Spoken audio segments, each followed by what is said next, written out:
My sister stood up in front of everyone and screamed, "Sienna is selfish. She doesn't care about family." And the worst part? My parents clapped for her like she was right. In that moment, I felt my whole chest tighten, but I stayed quiet.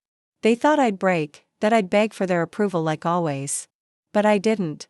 What they didn't know was that I had already walked away from their games, and now, they were the ones about to need me more than ever. Before I continue, hit subscribe and share this story, because what happens next will leave you shocked. It all started at the family dinner last month. My sister, Emma, had been crying about her so-called big dream. She wanted to open a luxury fashion boutique in New York, but she didn't have a single dollar to her name. And of course, the first person she pointed to for funding was me. "Sienna, you make money, don't you? You should help your sister. That's what family is for." The way she said it, like my life, my savings, my work meant nothing, it cut deeper than I showed. I calmly said, "Emma, I can't invest in something that isn't stable. You don't even have a plan." My dad slammed his hand on the table, eyes narrowing at me. "So, you'd rather watch your sister's dream? You're selfish, Sienna. Always have been." Laughter broke out from my cousins, whispers slid across the table, and Emma sat there smirking, like she had won. What none of them knew was that the so-called selfish Sienna had already built something far bigger than any of their wildest dreams. And soon, the very people who mocked me would be the ones calling me non-stop, desperate for help. In fact, as I sit here telling you this, I already have 6 missed calls from them. And trust me, they're about to regret every single word they threw at me. The morning after that brutal dinner, I packed my bags. No dramatic goodbye, no explanations, I just left. My phone buzzed with messages from Emma calling me cold-hearted, Mom telling me I had embarrassed the family, and Dad reminding me how money isn't everything. The irony made me laugh. They had no idea I wasn't running away empty-handed. I was walking toward the life I'd quietly built while they spent years tearing me down. For 3 years, I had worked 2 jobs, skipped vacations, and poured everything into a project no one in my family even knew about. I never told them because, deep down, I knew they'd only mock it, the same way they mocked me for not living up to their perfect expectations. I was building my own company, a software startup that had just secured its first $1 million contract the week before that dinner. But instead of celebrating me, they branded me selfish for not funding Emma's fantasy. I rented a loft downtown, turned off my family group chat, and focused only on myself. The silence was peaceful, but it didn't last. A week later, a cousin posted on Facebook that Emma's boutique dream had collapsed before it even started. She'd borrowed money from friends, blew it all on designer bags to look the part, and now people were demanding repayment. That's when the first call came. Emma. Followed by Dad. Then Mom. I ignored them all. By the end of the night, I had 6 missed calls, each voicemail more desperate than the last. The same voices that called me selfish were now begging me to call back. But here's the thing, they still didn't know who I had become, and when I finally show them, the shock on their faces will be priceless. 3 days later, I finally picked up one of the calls. It was my mom, her voice trembling like she'd been crying all night. "Sienna, your sister is in trouble. People are showing up at the house demanding money. They're saying Emma owes thousands. Please, can you help us? You know your father's retirement fund is already gone." I almost laughed at the irony. Just weeks ago, they all ganged up on me, calling me selfish. Now suddenly, I was their only hope. But instead of answering right away, I stayed silent. I wanted her to feel the weight of those words she had once clapped for when Emma insulted me. My silence must have scared her, because she whispered, "Sweetheart, we didn't mean the things we said. We were just upset." Upset? No. They weren't upset. They had always seen me as less, like my work, my effort, my entire existence was beneath Emma's so-called dreams. They never believed in me. And now, they were trapped in a mess I refused to rescue them from. That night, I sat in my loft staring out at the city lights, remembering every time they had mocked me. Emma laughing when I worked at a diner in college. Dad calling me a disappointment when I chose to study coding instead of business like he wanted. Mom reminding me how a woman's value is in sacrifice. Each memory burned like gasoline feeding the fire inside me. They had pushed me into silence, and in that silence, I had built an empire. The truth was, my company had just landed a contract with one of the biggest banks in New York.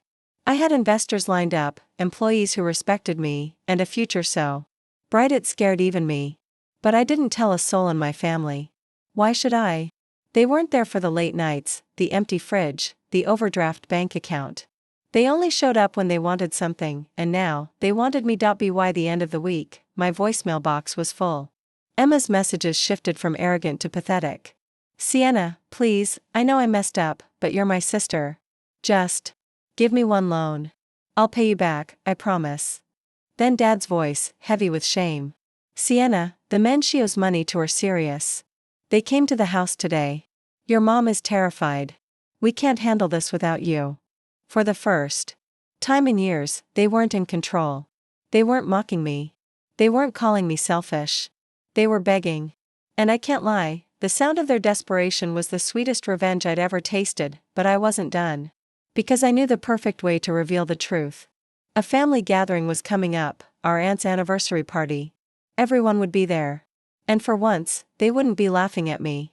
They would be stunned into silence. I had already decided, I'd walk in with the one thing they never expected, undeniable proof that the selfish one had become the most powerful person in the room. The anniversary party was held at a fancy banquet hall, the kind of place my family usually bragged about attending just to show off. When I walked in, every head turned. I hadn't seen them in weeks, and the tension in the room was thick enough to cut. Emma's smile froze the second she spotted me. She looked exhausted, like she hadn't slept in days. My parents, too, faces pale, shoulders heavy, eyes darting toward me like I was both their enemy and their only lifeline. The whispers started instantly. That's Sienna, the one who wouldn't help Emma. She looks different. Why is she here? I could feel the judgment burning into my skin, but I didn't flinch. For the first time in my life, I wasn't walking into their world as the underdog. I was walking in as the storm they didn't see coming. Emma marched over, fake confidence dripping from her voice. Wow, you actually showed up. Brave of you, considering the way you abandoned your family. Her words were sharp, loud enough for nearby relatives to hear. Gasps and murmurs filled the space. Perfect. That's exactly what I wanted, an audience. I smiled calmly and said, funny. Because from what I hear, you've been pretty good at abandoning reality. Like owing half the town money you don't have. Her face went red, and the room went silent. My dad quickly stepped in, his voice shaking. Sienna, we don't need to do this here. Let's just talk privately. But I shook my head. No, Dad. My humiliation was always public. Remember? You called me selfish in front of everyone. Emma mocked me, and Mom applauded. Tonight, I'm returning the favor. I reached into my bag and pulled out a folder. Inside were copies of the signed contracts my company had secured, proof of the millions invested, and even an article draft from a business magazine about to feature me as one of the youngest tech entrepreneurs in the city. I placed them on the nearest table, right where everyone could see. Gasps erupted. Cousins who had once laughed at me leaned forward, wide-eyed. An uncle whispered, "Is this real?" Another cousin blurted, "Wait, you own that company?" Emma's mouth fell open. "You're lying. This is fake. You can't be the Sienna in those articles." But before I could respond, my phone buzzed. I held it up, letting the screen glow for everyone to see. 6 new missed calls from Dad, 3 from Mom, and 5 from Emma herself, all unanswered. The room fell into stunned silence. I looked straight at my family and said, "Selfish? No. I was just done being your safety net. While you mocked me, I built something you could never imagine. And now, you need me, but I don't need you." The crowd was frozen. Emma's lips trembled, Dad's fists clenched, Mom's eyes welled up with shame. And right there, in front of everyone, the power shift was complete. But little did I know, the biggest twist of the night hadn't even happened yet. The hall was dead silent, every eye fixed on me, when Emma suddenly broke down. She dropped to her knees right there on the marble floor, mascara streaking her cheeks. "Sienna, please? I'm begging you. They're threatening me. They said if I don't pay back the money, they'll take everything. I'll lose my apartment. I'll lose everything." Her voice cracked, echoing through the stunned room. For a moment, my old self almost surfaced, the Sienna who always caved, who always put everyone else first just to earn a scrap of approval. But then I remembered that night at the dinner table. The laughter. The whispers. The word selfish echoing in my head like a scar. I straightened my shoulders and looked her dead in the eyes. You lost everything the moment you decided my life was your ATM, I said firmly. I worked in silence for years while you mocked me. And now you want me to save you? No, Emma. I'm not your savior. I'm the reminder of every choice you made. Gasps rippled through the crowd. My mom rushed toward me, grabbing my arm, tears streaming. Sienna, please, she's your sister. Do it for the family. We'll make it up to you. Her words were desperate, but I shook my head. Family doesn't clap when one of their own is being humiliated. Family doesn't call hard work selfish. Family doesn't only show up when they need saving. The weight of my words settled like a stone in the room. People who once pitied me now looked at me with respect, maybe even envy. My dad's face flushed red with shame, his pride shattered in front of everyone. He tried to speak, but nothing came out. For the first time in my life, he had no power over me. I turned, walked toward the exit, and felt the stairs follow me. Each step was heavy with years of silence, years of being the underdog, years of pain, but also, each step was freedom. As the door swung shut behind me, my phone buzzed again. Another call. Another desperate plea. Another chance for them to drain me. I smiled and put my phone on silent. Let them call. Let them beg. Because this time, I wasn't picking up, and that's when I realized, sometimes, the sweetest revenge isn't what you give, it's what you refuse to give.